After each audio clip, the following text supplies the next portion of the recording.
Welcome to Pixelated Zen presents Nostalgialess. Today we're continuing our Spider-Man Video Game Chronology series with a review of Spider-Man Return of the Sinister Six for the Nintendo Entertainment System and Sega Master System. Developed by Bit Studios and published by LJN for the NES and Flying Edge for the Master System, released in 1992, it's a side-scrolling action-adventure game that has Spider-Man fighting through 7 levels, each with a boss stage, in order to take out the Sinister Six. The group of villains is made up of Electro, Sandman, Mysterio, Vulture, Hobgoblin, and Dr. Octopus. The story is simply Spider-Man fighting minions, and then one of the Sinister Six. There's never any reason given for it, and that's so often the case with old NES games that we can't really hold it against it too much. The graphics are acceptable, being brighter and more vibrant on the Master System and somewhat muddy and monotone on the NES version.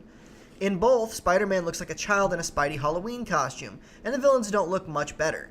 It's at least easy to tell who the villains are, but that's about all I can say for them. Also, I don't understand why Spidey is fighting Carrot Top. The animations are well done, but they take too long, especially the punching and kicking.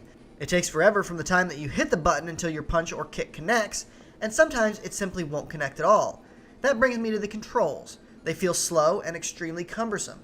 You punch and, if it connects, it takes too long to play out, and half the time, the enemy is no longer where they were.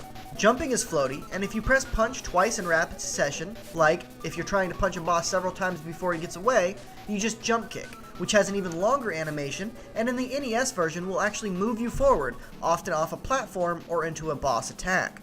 The game is only hard because of the controls and the fact that you only get one life and one continue. Still, after a few hours, I was able to run through the game without dying on both the Master System and NES versions without much trouble.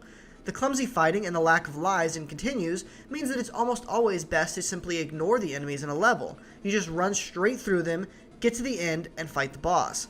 Speaking of the boss fights, the only really interesting one was Mysterio, who you have to beat several times. Other than that, the bosses were extremely easy, aside from their ability to pass through walls and the floor whenever they want.